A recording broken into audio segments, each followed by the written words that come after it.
একটা কথা মনে রাখবেন, আমাদের ওয়াজ শুনে, আমাদের পানি পড়ানে, আমাদের কাছ থেকে তাবিজ নেয়, কিন্তু ভোট অনেক সময় আমাদের দিতে চায় না।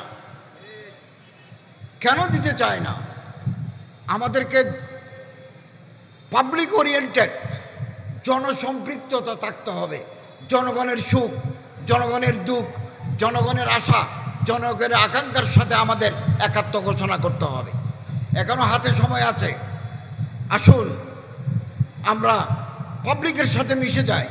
এদেশের কৃষক, এদেশের শ্রমিক, এদেশের জেলে, এদেশের তাঁতি, এদেশের রিক্সা চালক, এদেশের দিনমজুর, ক্ষেত মজুরের সাথে আমাদের বন্ধুত্ব করতে হবে। তাহলে আমরা এদেশের চেহারা পাল্টাতে পারব। একজন আলেমকে মন্ত্রী বানাই, দুইজন আলেমকে পার্লামেন্টে পাঠাই, এই দেশে আদর্শিক রাষ্ট্র করা সম্ভব নয়। বিপুল সংখ্যক পার্লামেন্টে মেম্বার লাগবে।